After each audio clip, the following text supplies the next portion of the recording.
This episode is brought to you by Patreon members like you, making these detailed productions possible.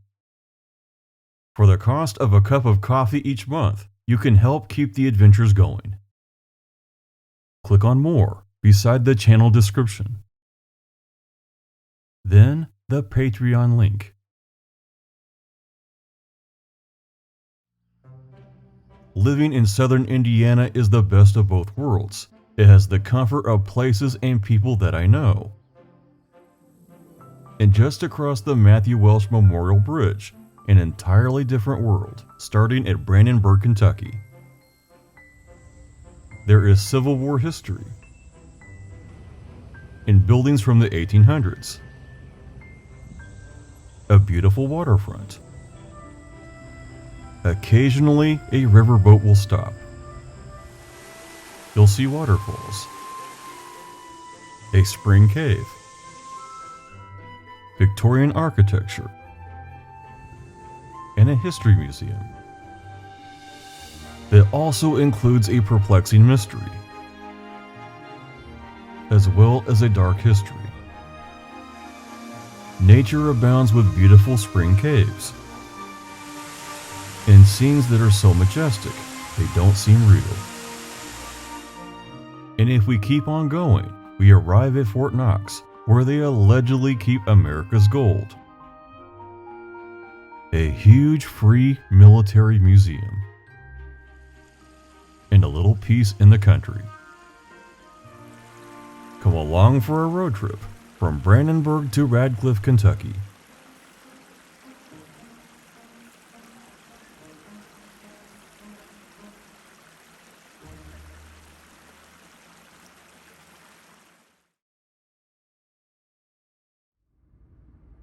Whenever I drive across the Matthew Welsh Memorial Bridge, I crack a smile. He was the governor of Indiana when the Kingsmen released the song Louie Louie in 1955. Someone told him that the song had a filthy message that only the kids understood. And after he heard the song, he was for some reason inclined to agree. He contacted the FBI and had the song banned from airplay in Indiana. And boy, was that a close one.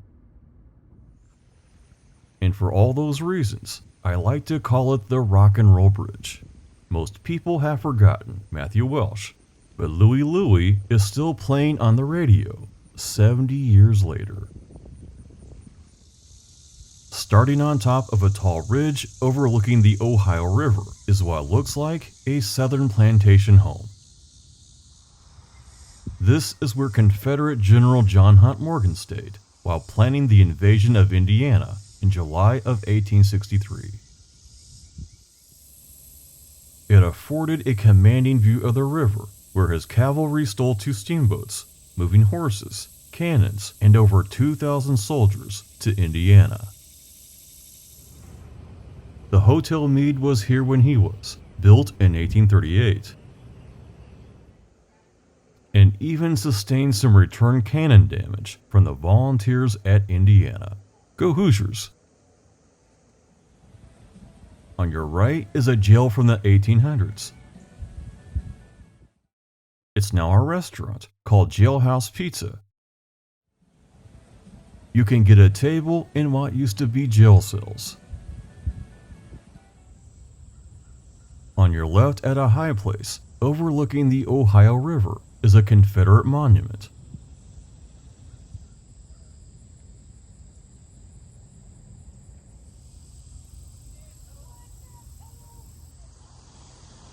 And next to it, a mural depicting local history.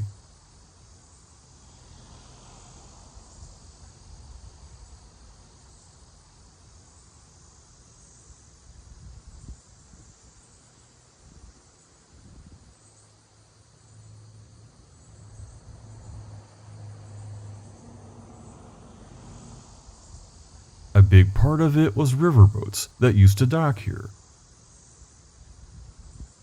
including the Alice Dean that was both stolen by the Confederates and sank downriver. For a small town like Brandenburg, seeing over 2,000 men come through town on horses was a very big deal. Many local people feared losing their possessions to theft. For a fact, Morgan stole a few kegs of whiskey and had them busted open for his men. Morgan's superior officer told him not to enter Indiana, but he did it anyway. For the next 6 days, they would terrorize the Indiana landscape, making a big noise, but accomplishing nothing. It eventually cost him his life. The waterfront itself is beautiful, with many swings for that perfect view of the river.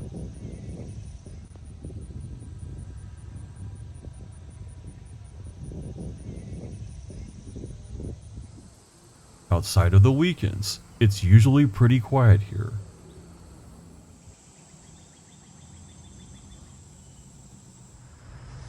And occasionally a riverboat will stop by.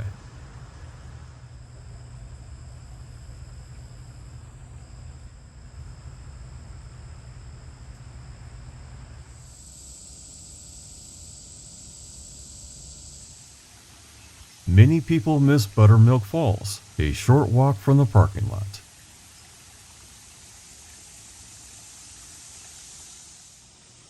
You'll see a small cave.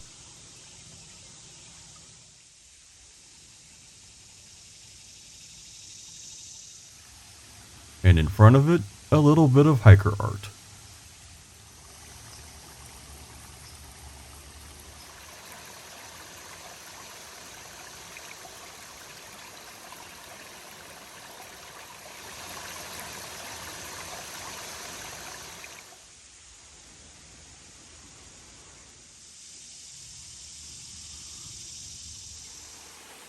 And finally, Buttermilk Falls.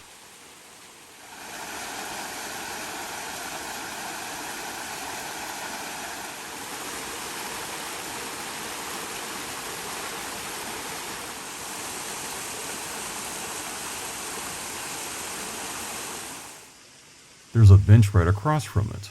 No time limit. Though it is a paved path, it does have some inclines to it.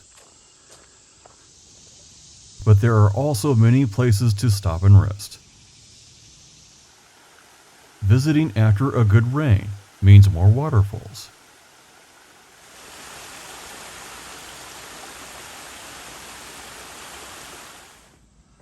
And with a steady walk, under 11 minutes from the falls. The entire area has a charming 1800s era feel to it. Up on the hill is the Meade County Museum. It's not hugely advertised, but has some pretty interesting artifacts, and I don't say that lightly. We'll begin at the semi-normal. It starts off with Native American history. Many of these artifacts aren't hundreds of years old, they are thousands.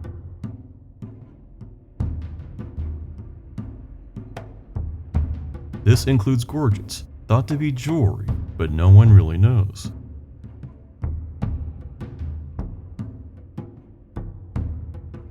The pipe in the center is very rare to see in any museum.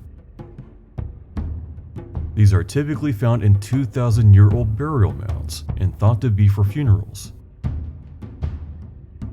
And here's a fun fact. Scientists have analyzed the material left on the inside, and what they found? Hallucinogenic herbs. In other words, ancient people were likely getting high at funerals, much like a modern-day wake.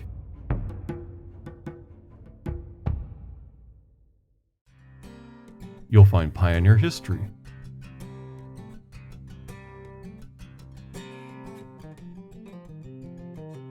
Prominent are Civil War artifacts, given Morgan's raid in 1863. Probably no one but me ever thinks this, but I look at swords and firearms from wars and think, this probably killed someone. And if you know anything about attachments, well, if you know, you know. There's a section dedicated to the county's veterans.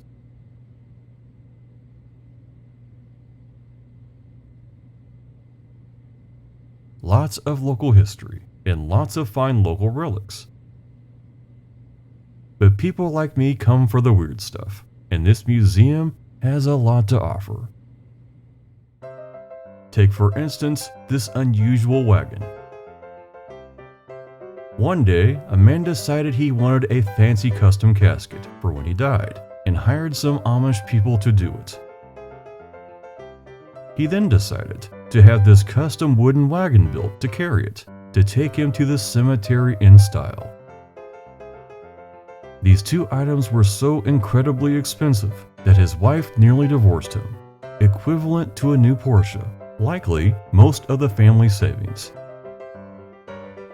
And your wife complains about how much you watch TV. And then there's the legend of Leah Smock, who was thought to be a witch and was killed at Battletown, Kentucky.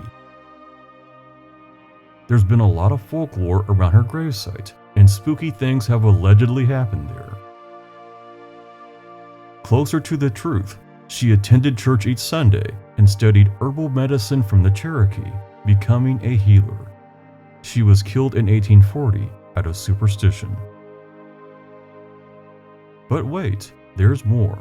West of Brandenburg at Battletown is an annual witch festival that celebrates the legend of Leah Smock, held each October. But the main attraction is the Brandenburg stone, found by a farmer in 1917.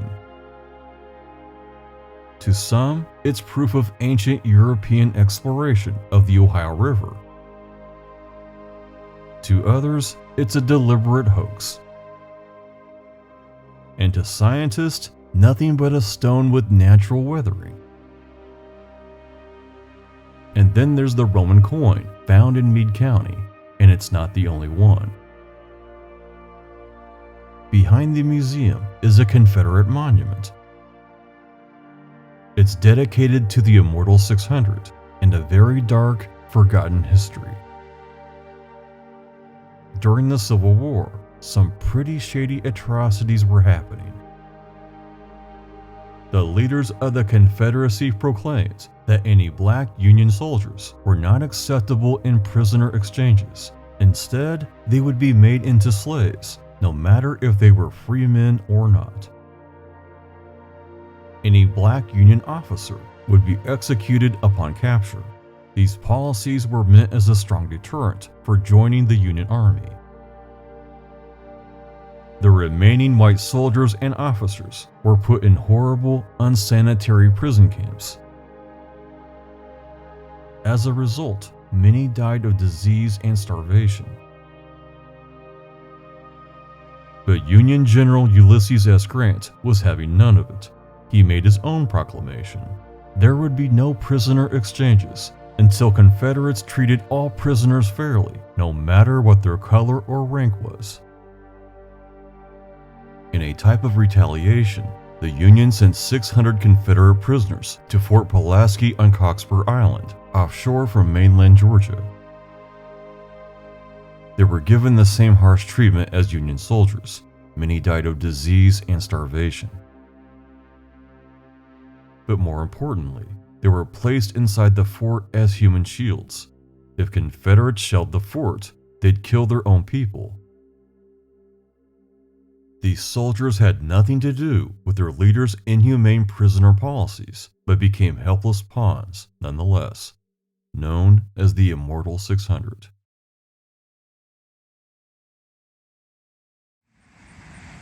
Driving further into Kentucky will lead you to Otter Creek, where you'll find 2 caves, 2 waterfalls, and a beautiful waterfront along the Ohio River. First up is Morgan Cave. While not a long walk in the woods, it does have a somewhat treacherous climb.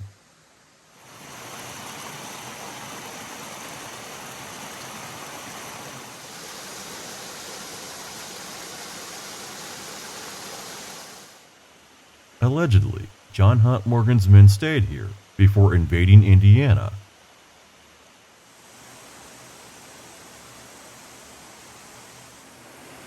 If they came here at all, they didn't stay in it. It's a wet spring. But but it would have been a cool place with clean water. If you're up to a little danger, and I'm not condoning it, you'll find Daniel Boone Cave along the railroad tracks. The danger here is that you never know when a train is coming, and you might find yourself at a place where the only escape is a very deep ditch. Fair warning.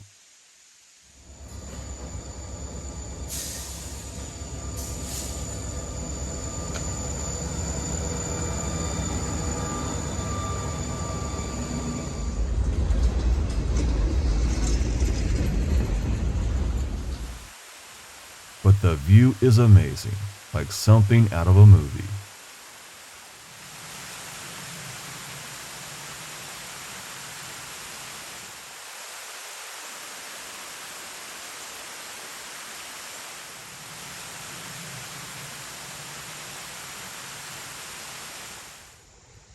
And then a beautiful waterfront along the Ohio River. A place to take a deep breath and exhale slowly. From a long way off, I could see rain coming from the west. As much as I loved it there, it was time to settle up. If you keep driving south, you will come upon Fort Knox, where our nation's gold is stored. Allegedly, it's so secure that not even presidents get in. Franklin Roosevelt was president when it was completed in 1936, and he visited Fort Knox troops in 1943. But there's no record of him ever visiting the vault, nor any other president in history. A little suspicious. If you drive to the military base, they have a visitor center. The place is so secure that you have to be vetted just to watch the film about Fort Knox.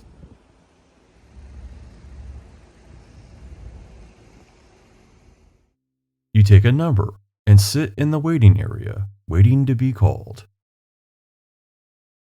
These probably aren't real gold bars. While waiting, I realized I hadn't updated my driver's license to real ID. I would not be able to see the movie. But what you can do is visit the George S. Patton Museum north of the base. Near the parking lot is a barracks that you can tour. Very Spartan, none of the comforts of home. However, there is indoor plumbing. Just not a lot of privacy.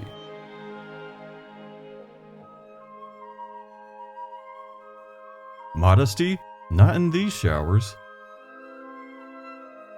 This is an awesome museum detailing the life and leadership of General Patton. And best of all, completely free. George S. Patton was one of the toughest and controversial generals of World War II. And everything about him makes sense when you realize he believed in reincarnation. He believed he was once soldiers and warriors across the ages and wasn't afraid to die. In fact, he'd just be born again and fight another war. If you have time, the theater plays a long movie about his life, starring George C. Scott. It's an excellent crash course. The focus is on leadership and inspiration.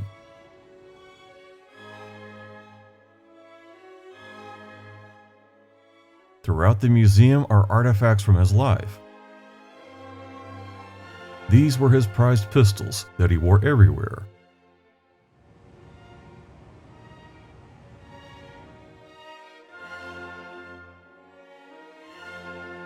As well as a highly engraved Walther. An absolutely fearless soldier, he accumulated a ton of medals and honors.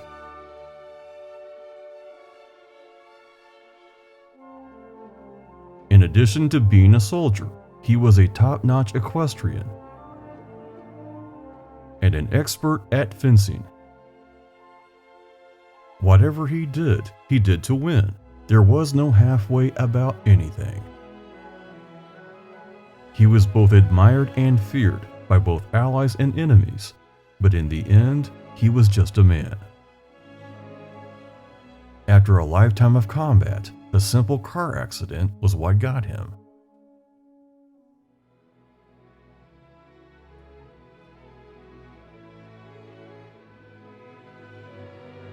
The museum has artifacts from World War I,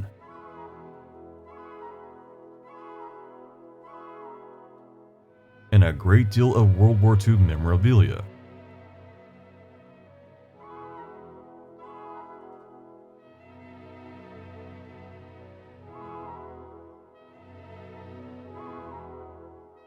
There used to be a great deal more armor than there is now, but it was moved to Fort Benning in Georgia, now called Fort Moore.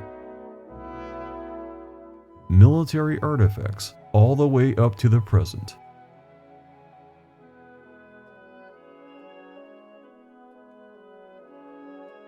One of the fire trucks from 9/11, as well as the table used by General Norman Schwarzkopf during Operation Desert Storm. Just a really solid military museum.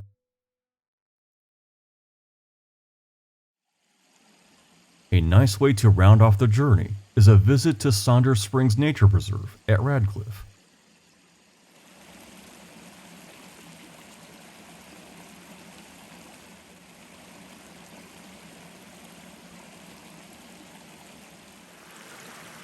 Cool water coming from a cave, a place to clear your mind in any season. From Brandenburg to Radcliff is a compressed taste of Kentucky with much more down the road, providing ample time to think and forget whatever is bothering you. Maybe it's time for a road trip.